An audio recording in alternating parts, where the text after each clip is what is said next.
지난 한 주간 하나님께서 제게 귀한 기회를 허락하셔서 아침마다 우리 성도님들과 함께 말씀을 나누는 시간을 가졌습니다.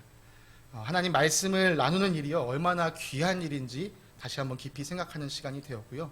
또한 이 일이 참 귀한 일인 만큼 무게감이 크다는 것도 함께 느낄 수 있었습니다. 부족한 말씀을 우리 성도님들께서 사랑과 인내로 함께 들어주셔서 정말 감사하다는 말씀을 이 자리를 빌어서 드리고 싶습니다. 그리고 또 매주 말씀의 꼴로 인도해 주시는 목사님께도 감사 인사를 함께 올려드리겠습니다. 그나마 새벽 설교는요, 제가 지금 맡고 있는 청소년부 설교와 이 길이가 좀 비슷해서 준비하는데 조금 익숙함이 있었는데요. 오늘 이 시간 설교는요, 제가 평소에 하던 설교보다 한 2배가량 되는 길이를 준비해야 하다 보니까요, 솔직히 좀 부담감이 있었습니다. 우스갯소리로 이 짧은 설교가 은혜로운 설교다라는 말이 있는데요. 오늘 어떤 이유가 되었든지 오늘 말씀을 통하여 우리 성도님들께 크신 은혜가 있기를, 주님의 은혜가 있기를 간절히 소망합니다. 혹여나 제가 조금 버벅대더라도요, 우리 초짜 전도사의 부족함을 너그러이 양해해 주시고요. 그때 제가 만약 버벅거린다면 속으로 기도해 주신다면 제게 아마 큰 도움이 있을 것이라고 생각됩니다. 인사가 좀 길었습니다. 이제 말씀 함께 나누겠습니다. 저는 설교를 시작할 때마다 샬롬으로 인사를 나누는 것을 참 좋아합니다. 혹시 허락하신다면 우리 좌우에 있는 옆에 있는 저에게 샬롬으로 인사할 건데요. 인사하실 때 정말 당신의 평안을 빕니다 라는 마음을 담아서 우리 샬롬으로 서로 인사해 볼까요? 샬롬. 감사합니다. 제가 어렸을 때만 하더라도 전도사님들 중에 이렇게 설교를 시작할 때 샬롬으로 좀 인사하고 시작하시는 분들이 더러 계셨는데요. 제가 신학교 와서 이 동기 전도사님들의 설교를 들어보니까 이 샬롬으로 인사하시는 분들이 별로 없더라고요. 그래서 내가 좀 구식인가? 내가 좀 올드한가? 이런 생각을 해보는데요. 저는 그래도 이렇게 샬롬으로 함께 인사를 열어가는 것을 참 좋아합니다. 샬롬은요, 히브리어로 평안, 평화를 의미합니다. 유대인들은 지금도 서로 만나고 헤어질 때 샬롬 이렇게 인사를 합니다. 마치 우리 인사말 안녕 이것과요, 그 의미와 사용법이 매우 비슷합니다. 제가 샬롬으로 인사하는 것을 좋아하는 이유는 이 샬롬이, 이 평안이 우리 주님께서 주시는 것이기 때문입니다. 요한복음 14장 27절에는 이렇게 주님께서 말씀하셨습니다. 나는 평화를 너희에게 준다. 나는 평화를 너희에게 준다. 내가 너희에게 주는 평화는 세상이 주는 것과 같지 않다. 너희는 마음에 근심하지 말고 두려워하지 말아라. 네, 우리가 주님을 통해 받아 누리는 이 평화, 이 평안, 이 샬롬은요, 주님을 알지 못하는 세상 사람들이 절대 누릴 수 없는 것입니다. 예수님 안에 있는 우리나 예수님 밖에 있는 사람들이나 사실 요동치는 세상 속에서 사는 것은 똑같습니다. 그러나 우리는 주님이 주시는 이 평안으로 말미암아 그 요동치는 세상 속에서도 두려워하지 않고 평안을 누릴 수 있는 것입니다. 우리가 평안함을 누리는 것을 세상 사람들이 보게 된다면 그들은 놀라지 않을 수가 없습니다. 이 평안의 힘을 잘 알았던 사도 바울은요, 편지를 쓸 때마다 자주 너희를 위하여 평안을 빈다라는 표현을 사용했었습니다.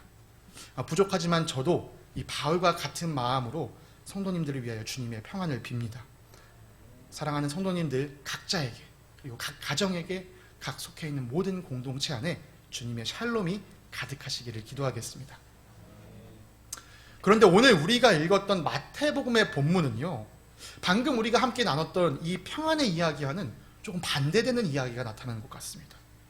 우리가 무엇인가를 깨달을 때 이렇게 말한다고 해서 어떤 걸 깨달을 때를 우리가 아하 모먼트라고 부르는데요, 이 마태복음을 종종 읽다 보면 아하가 아니라 오잉 오잉 이렇게 고개를 갸우젓게 하는 시간들이 생깁니다.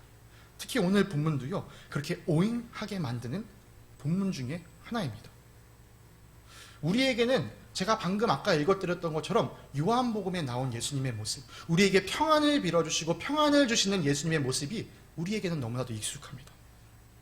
그런데 오늘 우리가 함께 읽었던 마태복음 10장의 말씀에는요, 우리에게 익숙한 예수님의 모습이 보이지가 않습니다. 오늘 본문 34절에서 예수님은 이렇게 말씀하셨습니다. 내가 세상에 평화를 주려고 온 줄로 생각하지 마라. 평화가 아니라 칼을 주려고 왔다. 이 말씀을 보는 순간 난감해집니다. 아, 우리 주님 평안을 주시는 분이신데 왜 갑자기 평화가 아니라 칼을 주신다고 하시지? 주님은 평안을 주는 분이신가? 아니면 칼을 주는 분이신가? 네, 이런 구절이요, 우리에게 난감하게 다가가고 난해하게 여겨지는 이유는요, 사실 이 부분만 우리가 쏙 빼서 읽었기 때문입니다. 이런 구절을 이해하려면요, 이 말씀이 지금 어떤 맥락에서 흘러가고 있는가를 우리가 함께 생각해 봐야 합니다. 이 말이라는 것이요, 맥락을 빼놓고 생각하면 때로는 이상하게 이해 안 되는 말일 때가 있습니다. 특히 우리가 익히 알고 있는 예수님의 모습과 다르게 나타나는 이 말씀이라면 반드시 그 전체적인 맥락을 살펴서 이 말씀을 이해해야 합니다.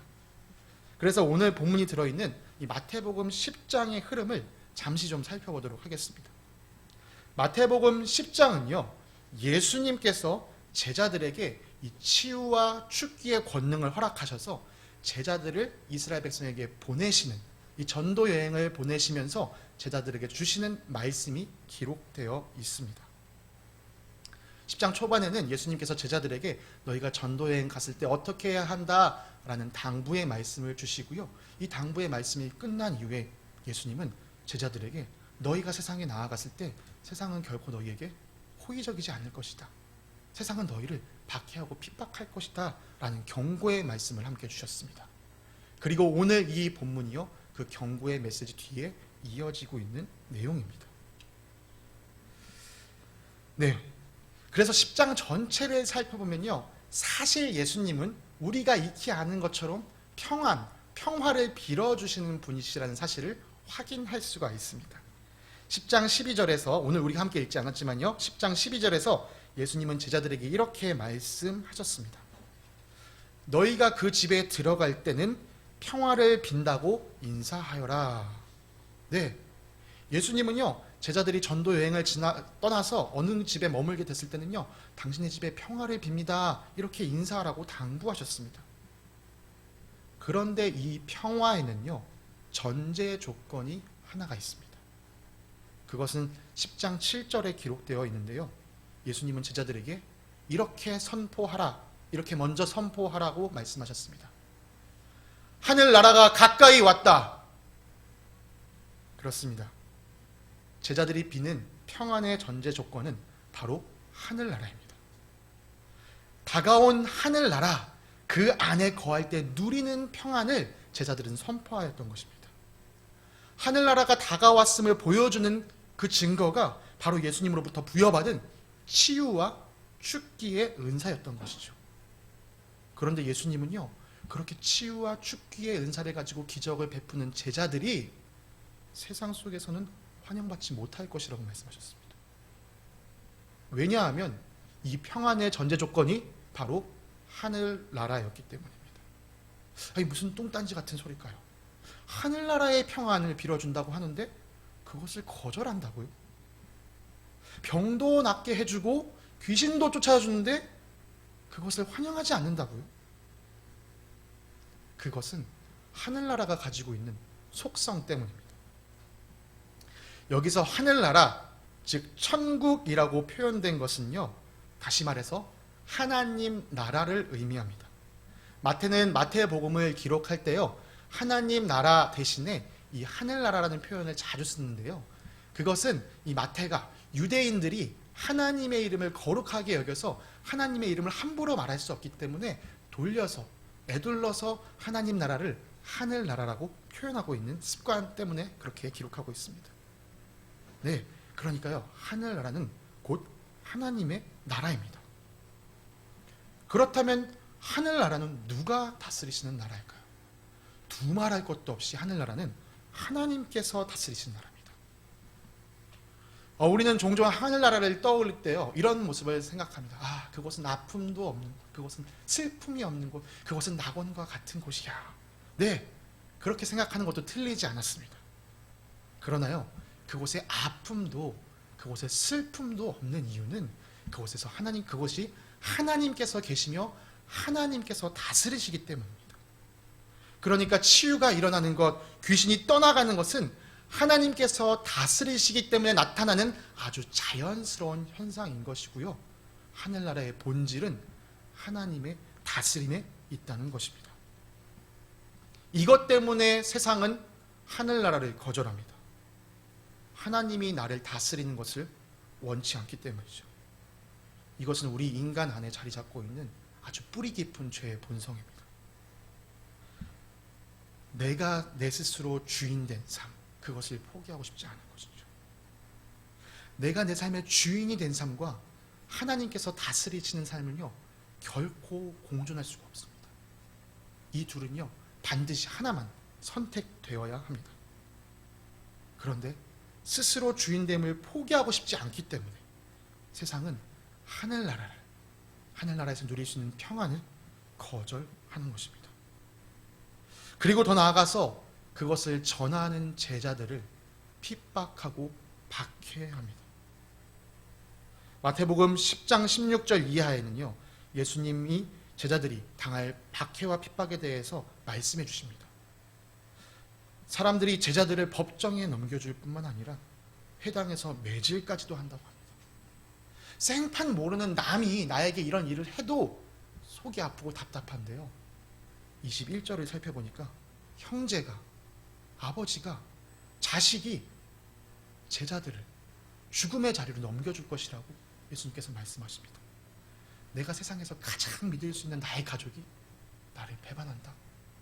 참 얼마나 힘든 일일까요? 그런데요, 이 이야기는요, 남의 이야기가 아니었습니다. 이 이야기는 예수님 자신의 이야기였습니다. 요한복음 7장을 살펴보면 예수님의 형제들이 예수님을 찾아와 비아냥거리는 모습을 볼 수 있습니다. 예수님의 공생애가 시작되자 예수님의 형제들이 예수님을 찾아와서 이렇게 얘기합니다. 형님, 시골에서 이러지 마세요. 저 수도 예루살렘으로 가세요. 저 예루살렘으로 가서 형님이 하시고자 하는 일 한번 해보세요.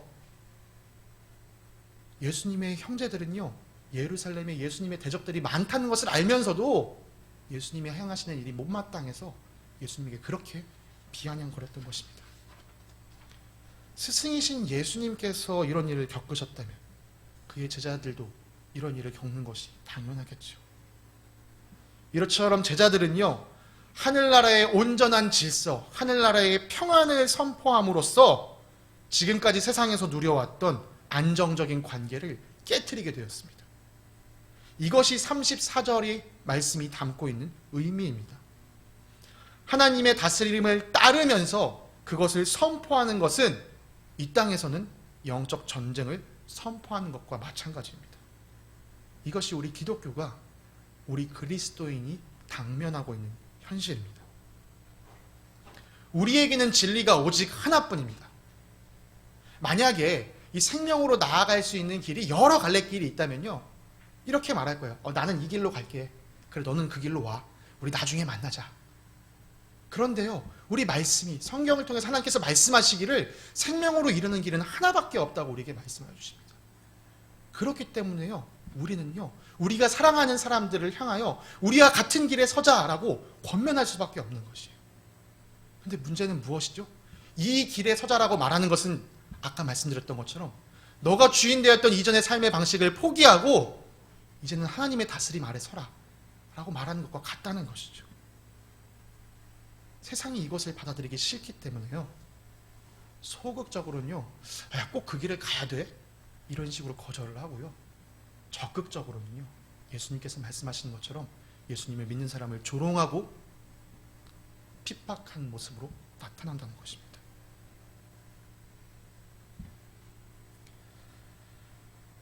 그래서 예수님께서는요, 그런 삶을 겪어야 될 제자들을 향하여 너희는 내가 세상에 평화를 주러 온 줄로 생각하지 마라. 평화가 아니라 칼을 주러 왔다고 말씀하셨습니다. 이어서 35절과 36절은 이렇게 또 말씀하십니다. 나는 사람이 자기 아버지와 맞서게 하고 딸이 자기 어머니와 맞서게 하고 며느리가 자기 시어머니와 맞서게 하려고 왔다. 사람의 원수가 자기 집안 식구일 것이다.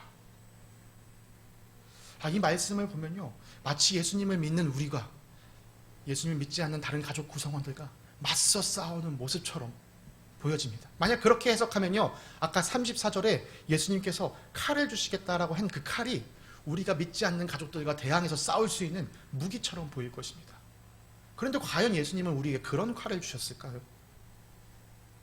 이 칼을 우리가 어떻게 해석해야 할까요? 이것을 해석하기 위해서 우리가 예수님께서 잡히시던 날 밤을 한번 생각해 보겠습니다. 예수님께서 잡히기 전 날 밤에 제자들과 함께 겟세마네 동산에 올라가셔서 기도하셨습니다. 그때 가룟 유다가 앞잡이가 돼서 군대를 이끌고 예수님을 체포했죠. 그때 베드로가 저항하기 위해서 칼을 빼들고 대제사장의 종인 말고의 귀를 잘랐습니다. 그리고 그때 예수님은 그것을 멈추시고 칼을 집어넣으라고 말씀하셨죠. 네, 이 이야기를 우리가 한번 생각해 볼 때요, 예수님께서 칼을 주셨다, 칼을 주러 왔다라고 한 것은요, 우리에게 칼자루를 주어주신 것 같지가 않습니다. 도리어 칼자루는 믿지 않는 사람들에게 주어진 것 같습니다. 그리고 그 칼날이 우리를 향해 겨누고 있는 것 같습니다. 예수님을 믿는 자들이 그렇지 않은 가족들과 맞서게 되는 것은요, 대등한 위치에서 싸우는 것이 아니고요, 도리어 일방적으로 당하는 위치에 있는 것입니다. 물론 그렇다고 해서 우리가 다 이런 것을 겪어야 한다라고 말씀드리는 것은 아니에요. 예를 들면 우리 가정이 모두가 믿음 안에 있다고 한다면 이런 일을 겪지는 않을 것입니다. 혹 또 믿음 안에 있지 않은 가족이라 있다 할지라도 그 사람이 무조건 이렇게 공격적으로 나오는 것은 아니에요. 그렇지만 우리가 정말 예수를 전할 때 내가 가장 신뢰하고 믿던 가족마저도 우리에게 이렇게 할 수 있다는 사실을 우리가 기억해야 합니다.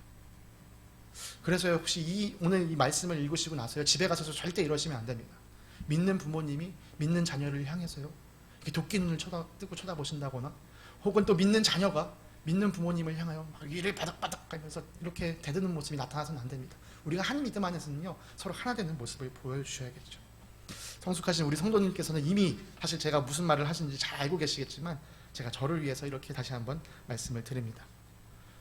네, 이처럼 믿음은요, 우리가 지금까지 당연하게 생각했던, 그리고 가장 안전하게 생각했던 관계 안에서도 엄청난 변동을 일으킬 수 있습니다. 그래서 예수님은요, 이어서 계속 이런 말씀을 주셨습니다. 37절의 말씀입니다. 나보다 아버지나 어머니를 더 사랑하는 사람은 내게 적합하지 않고 나보다 아들이나 딸을 더 사랑하는 사람도 내게 적합하지 않다. 자, 이제 예수님은요, 새로운 관계를 형성하셨습니다. 하나님 다스림 아래에 있다는 것은 그 누구보다도 예수님을 더욱 사랑하는 것이어야 합니다. 지금까지 내가 가장 깊다, 가장 단단하다, 가장 안전하다, 가장 친밀하다라고 생각했던 그 관계보다도 더 예수님을 사랑해야 한다는 것입니다. 이 말씀을 오해하지 않으셔야 합니다. 내가 예수님을 사랑하기 위해서 내가 아빠를 미워한다, 내가 아빠를 사랑하기 때문에 내가 예수님을 사랑할 수 없다, 이렇게 이분법적인 양분적인 구조로 말씀드린 것이 아닙니다.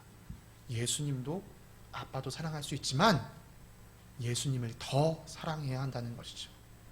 제가 이렇게 말씀을 드리는 이유가요, 이 똑같은 내용이 이제 누가복음에도 한 번 더 기록이 되어 있는데요, 누가복음에는 사실 약간의 오해의 소지를 불러일으킬 수 있게 기록되어 있습니다. 거기에서는 더 사랑해라 라는 표현 대신에 아버지를 미워하지 않으면 나를 따를 수 없다, 이런 식으로 또 표현이 되어 있습니다.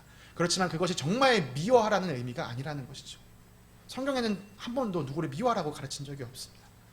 그것은 누가가 더 사랑하라는 그것을 강조하기 위해 반대 표현을 빌려서 쓴 당시 언어적인 표현법이라고 이해하셔야 됩니다. 그러니까 오늘 이 말씀처럼, 우리가 읽은 마태복음의 말씀처럼 우선순위가 어디에 있느냐, 너의 우선순위, 너가 지금까지 가장 친밀하다고 생각했던 그 사람들보다도 나를 더 사랑해야 한다 라고 말씀하시는 것으로 이해해야 합니다. 이 우선순위의 요청은요, 가족에서 그치는 게 아닙니다. 이 말씀은요, 그 다음 단계로 넘어가기 위한 첫 계단에 불과해요. 예수님은요, 심지어 우선순위에 대해서 이렇게까지 요청하십니다. 38절과 39절입니다. 또 자기 십자가를 지고 나를 따르지 않는 사람도 내게 적합하지 않다. 자기 목숨을 얻으려는 사람은 목숨을 잃을 것이요, 나를 위하여 자기 목숨을 잃는 사람은 목숨을 얻을 것이다. 네, 예수님은요, 가족들 그 넘어서 자기 자신, 내가 나를 사랑하는 것보다도 더 예수님을 사랑하라고 말씀하셨습니다. 예수님은 자기 십자가를 지고 예수님을 따르지 않는 사람은 예수님께 적합하지 않다고 말씀하셨습니다. 똑같은 말씀이 누가복음에도 기록되어 있는데요. 거기서는 예수님께서 십자가를 지지 않으면 내 제자가 될 수 없다라고 말씀하셨습니다. 십자가를 진다는 것의 분명한 내용은, 그 분명한 의미는 39절에 기록되어 있습니다. 그것은 예수님을 위하여 자기 목숨을 내어놓는 것입니다. 이것이 예수님께서 자기를 따르려는 제자들에게 요청하시는 것입니다. 내 가족을 사랑하는 것보다, 너가 너 스스로를 사랑하는 것보다 나를 더 사랑해야 한다. 그리고 그것이 바로 십자가로 표현된 것입니다. 여러분, 십자가를 보시면 어떤 생각이 드십니까? 지금 제 뒤에도 이렇게 강대상에 십자가가 걸려 있고요. 또 거리를 나가 보시면 수많은 십자가들이 이 파란 하늘을 수놓고 있습니다. 밤이 되면 그 십자가들이 빨간 빛을 내면서 또 밤을 비추고 있지요. 정말 오늘 이 대한민국 사회는요, 그 어느 때보다, 그 어디보다도 십자가가 넘쳐나고 있다고 할 수 있습니다. 심지어 요즘은요, 이 십자가가 믿는 사람들의 전유물도 아닙니다. 예수님을 믿든 예수님을 믿지 않든 십자가를 너무나도 자유롭게 사용합니다. 여러분, 목걸이에 이렇게 십자가 펜던트를 걸거나 혹은 귀걸이에 이렇게 십자가를 액세서리로 장식하는 모습들을 많이 보셨을 겁니다. 예수를 믿든 예수를 믿지 않든 그렇게 사는 사람들이 정말 많습니다. 아마 어르신들은 잘 모르실 텐데요. 우리 젊은 친구들이 좋아하는 이 쇼미더머니라는 이 음악 경연 프로그램이 있었습니다. 음악 중에 이제 빠르게 말하는, 쟤네가 뭐라고 중얼거리는 건가 이해하기 어려우시는 이 랩이라는 음악으로 경연을 하는 프로그램인데요. 이 몇 해 전에 한 래퍼가 이 귀걸이로 십자가 귀걸이를 하고 나왔는데 그게 또 당시에 유행이 되어버렸던 적이 있었습니다.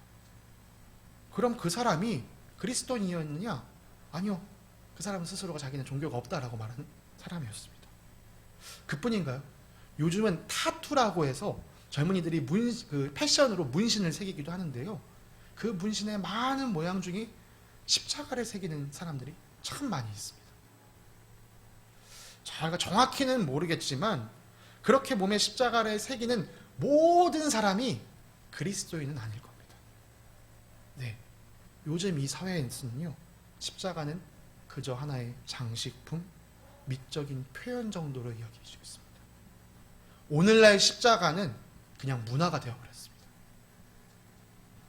그런데 만약 이 십자가 장식을 혹은 십자가 문신을 우리가 새기고 있는 이 모습을요, 1세기 예수님이 살았던 그 당시 로마 사람들이나 아니면 로마의 지배 아래에 있던 유대인들이 이 모습을 본다면 그 사람들은 이것을 어떻게 생각할까요? 아마 목걸이로 십자가를 달고 있는 사람, 귀걸이로 하고 있는 사람을 본다면 그 당시 사람들은 와, 저 사람 제정신인가? 이렇게 생각했을 것입니다. 몸에 타투를, 문신을, 십자가를 새기고 있으면요, 저 사람 사형수인가? 아마 이렇게 생각했을 거예요. 왜냐하면 그 당시 사람들에게 십자가는요, 생각하기도 싫은 끔찍한 것이었기 때문입니다. 예수님 당시의 십자가는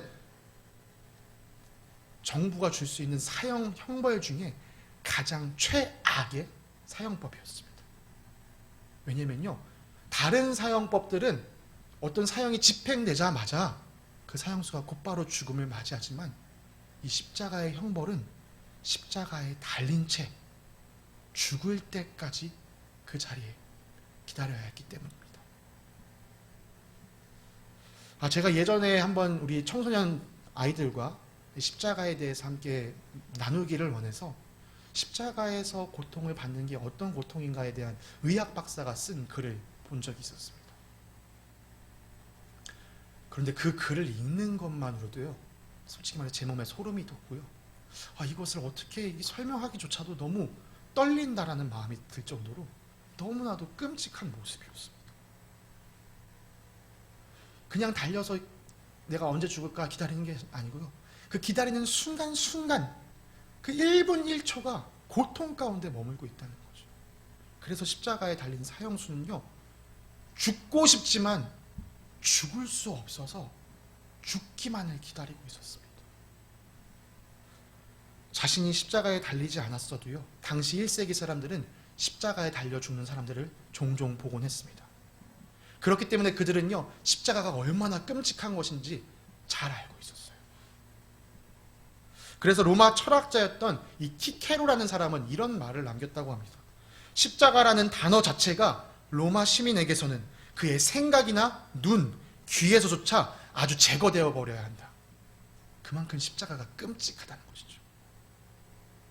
예수님은 당시 사람들이라면 몸서리를 쳤을 법한 이 단어 십자가를 말씀하시면서 자기 제자들에게 그것을 지고 따라오라고 말씀하셨습니다. 제자들이 경험하고 알고 있는 십자가는 오늘날 우리가 생각하는 것처럼 추상적이거나 감상적인 것이 아니었습니다. 그것은 그들에게 실제적인 것이었고 너무나도 분명한 것이었습니다. 그들에게 십자가를 지고 따라오라는 것은, 그래서 우리가 아까 읽었던 39절의 말씀처럼 목숨을 걸고 따라와라 라고 이해될 수밖에 없었습니다. 그런데 오늘날 우리에게 예수님께서 이 동일한 요청을 하실 때, 십자가를 지고 따라와라 라고 우리에게 말씀하실 때 그것이 우리에게는 어떻게 들리고 있습니까? 우리 각자는 예수님의 이 부르심에 어떻게 반응하고 있습니까? 예수님께서 오늘 이 시대에 찾아오셔서 교회 안에 있는 사람들에게 누가 십자가를 지고 있느냐 라고 물으신다면 예수님 앞에 자신의 십자가를 보여드릴 사람이 몇이나 되겠습니까? 예수님의 말씀을 생각해 보건대요, 우리에게 십자가가 없다면 우리는 예수님께 적합한 사람이 될 수 없고요, 우리에게 십자가가 없다면 우리는 예수님의 제자도 될 수 없습니다. 여러분, 제자가 되지 못하는 것은 우리는 그저 무리에 머무는 것입니다. 우리가 계속해서 마태복음 말씀을 살펴보고 있지만요, 제자와 무리는 다릅니다. 십자가를 지는 것은요, 신앙이 성숙한 사람이나 신앙생활을 오래 해서 어떤 완성된 모습을 가지고 있는 그리스도인에게만 요구되는 것이 아닙니다. 십자가를 지는 것은 그리스도인이 되기 위한 모든 사람에게 지어지는 것이죠. 그리스도인이라면 누구나 그 시작 단계에서부터 십자가를 지고 있어야 합니다. 십자가를 피하는 순간 우리 그 누구도 제자가 될 수 없습니다. 내가 예수님을 따른다고 입술로 말하면서 나에게 십자가가 없다? 이것은 결코 가볍게 여길 일이 아닙니다. 십자가를 진다는 것의 의미를요, 이미 우리는 39절을 통해 확인했습니다. 그것은 예수님을 위하여 목숨을 버리는 것입니다. 예수님을 위하여 목숨을 버린다. 이것이 우리 삶에는 다양한 모습으로 나타날 수 있습니다. 누군가는 정말 예수님을 위해 순교해야 하는 자리에 서게 될 수도 있습니다. 그러나 모두에게 이 순교의 자리가 주어지는 것은 아닙니다. 예수님의 제자들을 살펴보면요, 예수님의 제자들이 많은 수가 순교의 자리에 있었지만 이 사도 요한 같은 경우는 하나님께서 그에게 허락하신 연수를 끝까지 다 살면서 제자로 살아갔습니다. 네, 순교자가 됐든 주어진 연수를 다 살았든 이들 모두 예수님을 따르는, 자기 목숨을 내어놓고 예수님을 따르는 제자들이었음에는 분명합니다.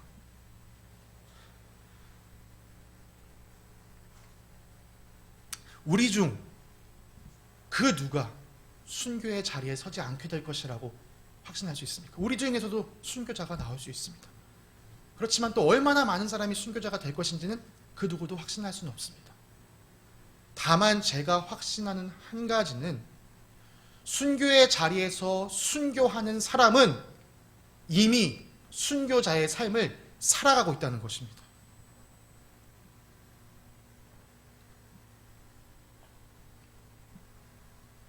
그러므로 우리 땅에서 우리는요, 우리의 마지막 모습이 순교가 되든 그렇지 않든 매일매일 주어지는 이 하루의 삶을요, 순교자처럼 살아가야 합니다.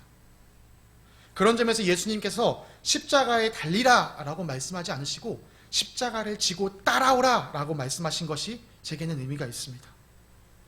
십자가를 지고 가는 사람은 죽을 운명에 있지만 아직 죽은 사람은 아닙니다. 그러나 언제든지 죽을 수 있는 사람이죠. 죽음을 향해 한 걸음 한 걸음 나아가는 십자가를 지고 나아가는 모습, 그것이 우리가 오늘 하루를 살아야 하는 순교자의 모습입니다. 여기서 질문을 한 가지 해봅니다. 이 구체적으로 순교자의 삶을 산다는 것은 그럼 무엇일까요? 순교자로 사는 사람은 죽음을 피해서는 안 됩니다. 그는 언제라도 죽음을 맞이할 준비를 하고 있어야 합니다. 그래서 저는 순교자로 산다라는 것을 점검하기 위해 이런 질문을 한번 던져보고 싶습니다. 당신이 오늘 밤 죽는다면 남는 시간 동안 당신은 무엇을 하시겠습니까? 유명한 명언에는요, 내일 지구가 멸망한다고 하더라도 나는 한 그루의 사과나무를 심겠다, 이렇게 말하는 사람도 있습니다. 무엇을 하든 오늘이 내게 주어진 마지막 날이라고 한다면 나는 내게 가장 가치 있는 일을 하게 될 것입니다. 그 누구도 이 제한된 시간을요, 아무 일에나 허비하지 않을 것이에요. 그러므로 내가 십자가를 진 순교자의 삶을 살고 있는가, 이것을 점검하기 위해 우리가 먼저 살펴봐야 할 것은요, 내가 지금 시간을 어떻게 쓰고 있는가, 내가 정말 가치 있다고 여기는 일에 내 시간을 쓰고 있는가를 살펴봐야 합니다. 바울의 가르침이 이게 합당합니다. 이 시대가 악합니다. 그래서 우리는 세월을 아껴야 합니다. 죽음을 준비하고 있는, 죽음을 맞이하기 위해서 준비하고 있는 우리는요, 더더욱 세월을 아껴야 합니다. 여러분, 시간을 주로 어디에 쓰고 계십니까? 정말 주로 시간을 쓰고 있는 그 일이 여러분에게 정말 가치 있는 일입니까? 만약 내가 주로 시간을 쓰고 있는 일이 나에게조차 그렇게 가치 있다라고 여겨지지 않다면요, 그 사람은 지금 죽음을 대비하고 있는, 죽음을 준비하고 있는 사람이라고 하기는 어려울 것입니다. 그렇지만 내가 지금 나에게 가치 있는 일을 다 하고 있다, 내가 지금 이 시간을, 내게 주어진 시간을 가치 있는 일에, 내가 가치 있다고 생각하는 일에 쓰고 있다라고 할지라도요, 모두가 순교자가 되는 것은 아닙니다. 죽음을 대비하여서 자신이 소중하게 생각하는 일에 집중할 수 있는 것은요, 순교자가 아니라 시한부 인생을 사는 사람도 할 수 있는 일입니다. 순교자는 특별한 것에 가치를 두고 살아가는 사람입니다. 그것은 바로 예수 그리스도입니다. 예수님의 말씀처럼 순교자는 자기를 위해 목숨을 얻으려는 사람이 아니라 예수님을 위해 목숨을 내어놓는 사람입니다. 바울이 이것에 대해서 이렇게 또 말했습니다. 내가 살든지 죽든지 주님을 위하여, 내가 사나 죽으나 주님의 것이다. 네, 순교자가 예수님을 위해 죽는 사람이라고요? 그러면 그 사람은 마땅히 사는 동안에도 예수님을 위해 살아야 할 것입니다. 그러므로 내가 아무리 가치 있다고 있는 일에 내가 열심히 시간을 투자하고 있다 할지라도요, 그것이 내 마음이, 그 일에 투자하고 있는 내 마음이 예수님을 위하고 있지 않다면, 예수님을 따르고 있지 않다면 그것은 나를 위해 사는 삶이지 예수님을 위해 죽을 각오로 사는 삶이라고 할 수 없습니다. 그렇다면 여기서 우리는 다시 한번 또 질문을 던져봅니다. 그럼 도대체 예수를 위해 산다는 것은 무엇이냐? 이 세상에서 아무것도 하지 않고 그냥 오직 예수님만 바라보며 사는 것이 그게 예수를 위한 삶이냐? 세상 만사는 다 지켜놓고 그냥 말씀만 주구장창 파고 있는 것이 예수를 위한 삶인 거냐? 그렇지 않습니다. 도리어 이 세상에서 맡겨진 일을 열심히 하시면서 그 일을 통하여 예수가 드러나게 하는 것이 예수를 위해 사는 삶입니다. 나를 필요로 하는 세상 만사에 열심히 참석하시면서 내가 있으므로 그곳에 예수가 드러나게 하는 것이 예수를 위한 삶입니다. 우리는요, 도를 닦기 위해서 이 세상과 단절하고 살아가는 사람들이 아닙니다. 예수님께서는 마태복음 5장에서 우리에게 세상의 소금과 빛이 되라고 말씀하셨습니다. 우리는요, 세상 속에서 소금과 빛이 되어야 합니다. 쉽게 이야기하면요, 세상 속에서 예수님의 방법대로 살아감으로 예수님을 드러내며 그렇게 살아가는 것이 예수님을 위해 사는 것이란 말입니다. 예수님을 드러내는 방법이요, 그렇게 어렵지 않습니다. 예수님의 가르침대로만 살아가면 됩니다. 관용이 필요한 곳에서 관용을 베풀어 주십시오. 용서가 필요할 때요, 용서해 주세요. 정의를 실천해야 할 때 정의롭게 행동해 주세요. 누군가 위로가 필요할 때 그 사람을 위로해 주세요. 예수님처럼 거룩함과 사랑을 지향하면서 살아가십시오. 그리고 성령님께서 마음을 주실 때에 예수님을 전하십시오. 예수를 위해 사는 삶에서는 이 마지막 예수를 전하는 것이 참 중요합니다. 그렇지만요, 이 마지막을 위해서 앞에 말씀드렸던 이 거룩함과 사랑을 지향하는 우리의 삶이 반드시 필요합니다. 만약 우리가 선을 행하지 않고 예수님을 전한다면요, 그것은 허울뿐인 메아리, 허울뿐인 외침에 그치고 말 것입니다. 그렇지만 우리가 반대로 선을 행하고도 예수님을 전하지 않는다면요, 그것은 그냥 우리에게 칭찬으로만 남을 뿐입니다.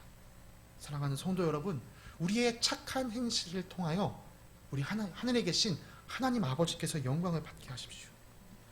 사실 우리는요, 우리 스스로를 너무나도 잘 압니다.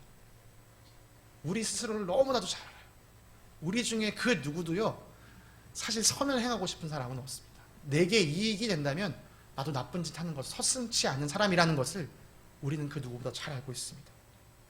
나는 원래 선을 행할 수 없는 사람인데 예수님 때문에 선을 행하고 있다. 그리고 그 사실을 전하는 것. 이것이 내 본성은 죽이고 내 안에 예수 그리스도가 살아나게 하는 것입니다. 그리고 이것이 자기 목숨을 위하여, 자기 목숨을 예수님을 위하여 내어드리는 순교자의 모습이라 할 것입니다. 그렇다면 마지막으로 이제 이런 질문을 던져보게 됩니다. 대체 누가 그런 삶을 살 수 있겠냐? 대체 누가 그런 희생적인 삶을 살 수 있겠냐? 그 해답이 39절에 있습니다. 나를 위하여 자기 목숨을 잃는 사람은 목숨을 얻을 것이다. 예수님을 위하여 내 목숨을 잃어도 목숨을 얻을 것이라고 확신하는 사람만이 자기 목숨을 내어놓는 순교자의 삶을 살아갈 수 있습니다. 이 확신이 없다면요, 그 누구도 순교자의 삶을 살아갈 수 없습니다. 이 확신이 없다면 내 목숨을 예수님께 내어드릴 수 있는 사람이 아무도 없습니다. 이 확신이 우리에게 어떻게 주어집니까? 예수 그리스도의 부활을 믿을 때 그 확신이 우리에게 주어집니다. 사랑하는 성도 여러분, 예수님의 부활은요, 허구나 신화가 아닙니다. 그것은 우리에게 분명하게 나타난 사실이며 역사적인 진실입니다. 예수 그리스도의 부활 위에 우리의 믿음을 두어야 합니다. 예수님께서 부활하셨기 때문에 예수님께서는 모든 사람이 꺼려하는 이 십자가를 말씀하시면서 제자들에게 지라라고 당당하게 말씀하실 수 있었던 것입니다. 예수님은 부활이시며 예수님은 생명이십니다. 말씀을 마무리하고자 합니다. 윤동주라는 시인이 있습니다. 그의 시 중에는요, 십자가라는 시가 있습니다. 아마 예전에 내가 학창시절에 이 시 한번 들어본 적이 있는 것 같은데 저기 기억나시는 분들도 있으실 거고, 혹은 그래 나 최근에 이 시 한번 본 적 있어, 이런 분들도 있으실 겁니다. 그 시에서 시인은요, 십자가를 지신, 십자가에 달리신 예수님을 이렇게 표현했습니다. 괴로웠던 사나이, 행복한 예수 그리스도. 네, 십자가를 지는 것은 분명 괴로운 일이지만 그래도 우리 예수님은 행복하셨습니다. 이처럼 기독교의 신앙은요, 역설적입니다.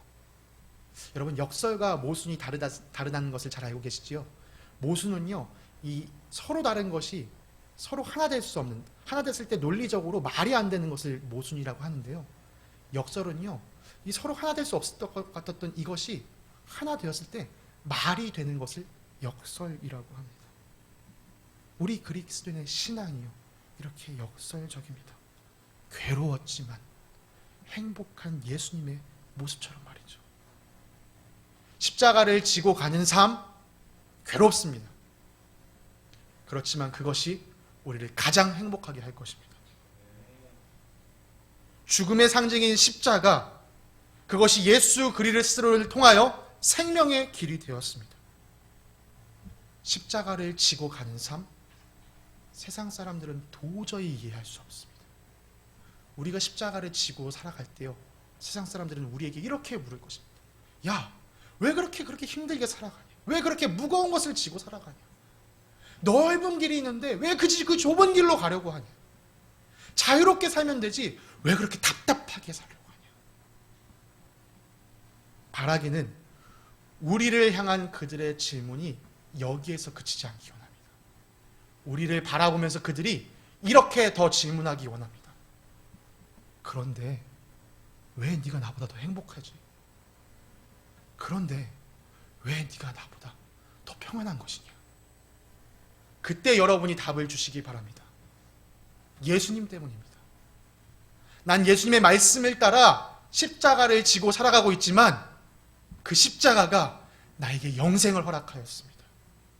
주님께서 내게 영생을 허락하셨기 때문에 이제 나는 더 이상 죽음의 권세 아래 있지 않습니다. 이것이 내가 누리는 평안, 이것이 내가 누리는 샬롬입니다. 사랑하는 여러분, 십자가를 지십시오. 십자가를 지심으로 영생을 누리십시오. 십자가를 지시고 영생을 누리심으로 주님이 주시는 그 온전한 평안을 얻으시기 바랍니다. 우리가 누리는 이 영적인 풍성함으로 인하여 이 세상에 위로와 안식이 필요한 모든 자들이 우리를 바라보며 예수 그리스도를 만나는, 그리고 그래서 그들이 우리와 함께 이 길을 걷기를 소망하게 되는 아름다운 역사가 우리 공동체 안에 차고 넘치기를 간절히 소망합니다. 함께 기도하시겠습니다. 사랑과 은혜가 풍성하신 하나님 아버지, 감사합니다. 나를 따라오려거든 십자가를 지라라는 예수님의 음성을 듣습니다. 주님, 주님의 그 음성을 따라 우리가 십자가를 지기 원합니다. 죽음의 상징이었던 이 십자가가 예수 그리스도로 말미암아 생명의 표징이 되었습니다. 주님, 이 십자가를 지고 가는 것이 괴로워 보이나 그것이 우리에게 온전한 생명을, 온전한 평안을 준다는 것을 우리가 기억하며 십자가를 지고 따라가는 삶 살게 하여 주시옵소서. 우리가 이 삶 살 수 있도록 우리에게 은혜를 더하여 주시옵소서. 그렇게 하실 것을 믿사오며 거룩하신 우리 예수 그리스도의 이름으로 기도드립니다. 아멘.